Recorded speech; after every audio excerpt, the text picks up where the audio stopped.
I was recently letting my brain one day, and I started reflecting on when I first became a Christian. I started thinking about what played a pivotal role and why I found the New Age appealing. And I had a sudden realization.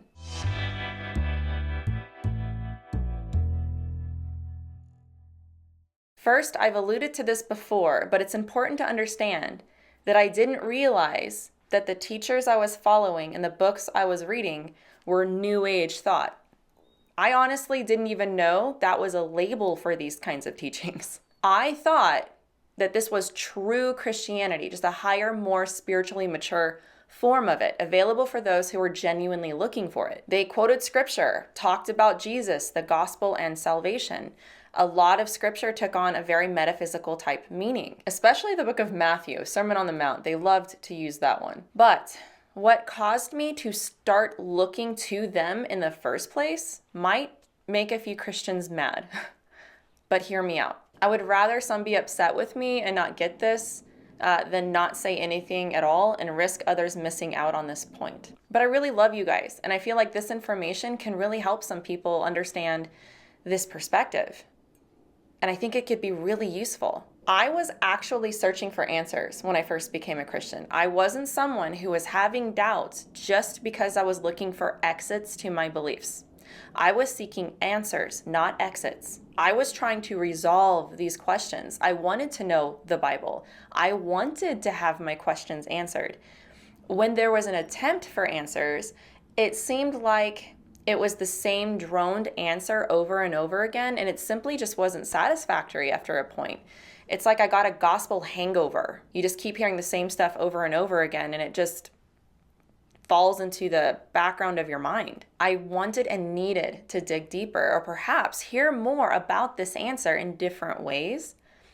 But I couldn't just be this quiet little Christian and simply accept the concept of hell, violence in the Old Testament, how we got the Bible, the problem of evil, and many other things by blind faith.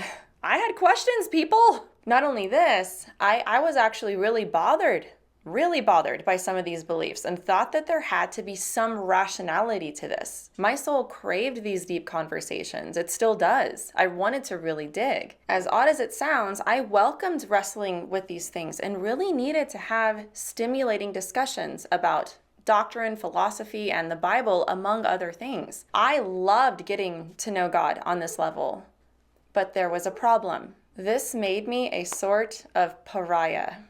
I was stunned at the response that I got to my questioning. I was stumbling others, inviting the devil in.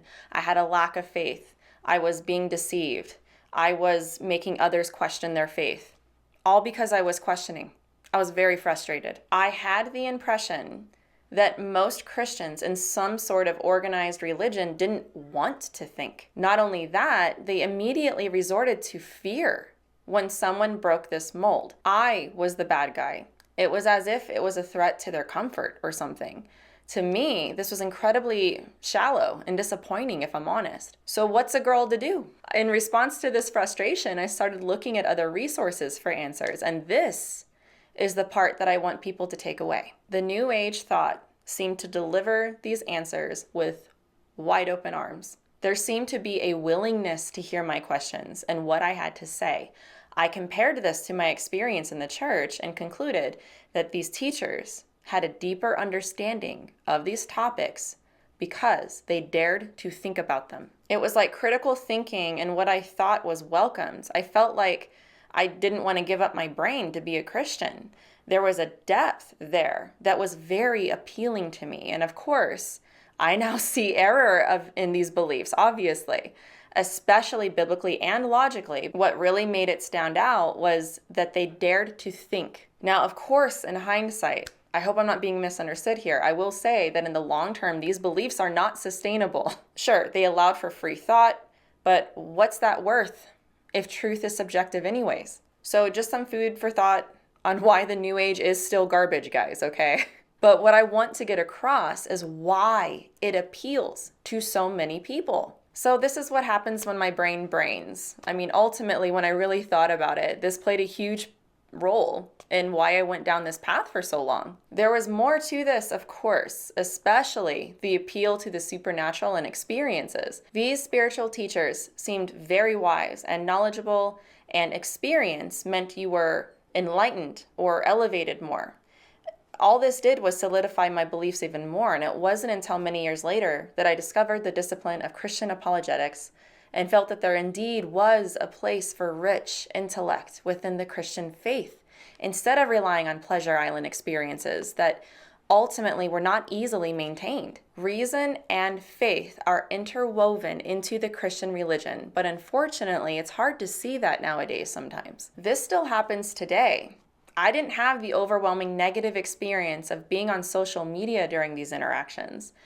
This was mostly face-to-face with Christians who either didn't want to talk about these things or just sized me up as someone that must be in deception if I had questions about the Bible or Christianity. I hope to learn from this.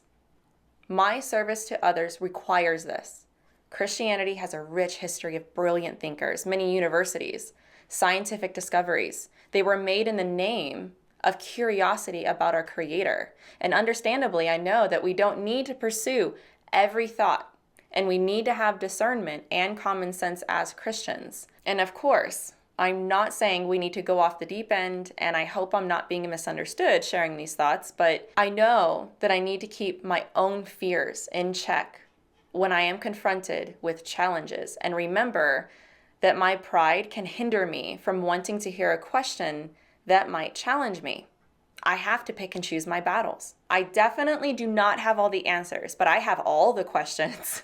And if I'm honest, I still do. I still wrestle and struggle with understanding certain things. But I think it's a type of worship when I actually search for my answers to know my Creator better instead of shutting off my brain for the sake of comfort, a false comfort at that. When it's put this way, what we're really doing is in the pursuit of truth. And how are we to know what's true unless it's tested? Along with this, I think we've lost a lot in the art of communication and disagreement. I remember one of the reasons why I fell in love with apologetics and just good debate in general was because you'd have two people on a stage have very strong disagreements about some pretty important stuff. Didn't even have to be something spiritual.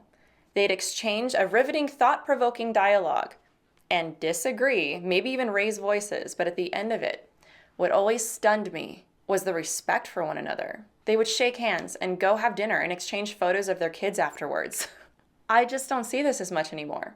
Everyone's just a hammer looking for a nail, and if you're caught being kind or thoughtful to someone with a different opinion than you, then suddenly it's like you're a traitor.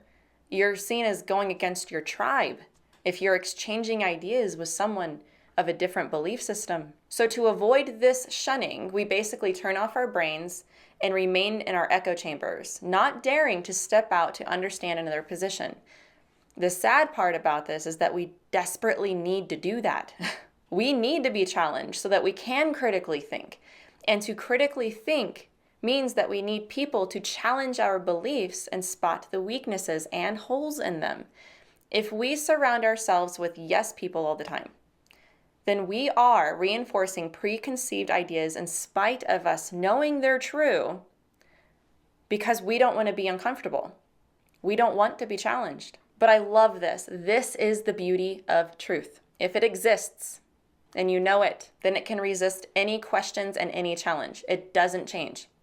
Truth stands on its own. And the more that I have to wrestle and discover why it's true, the more robust my faith becomes.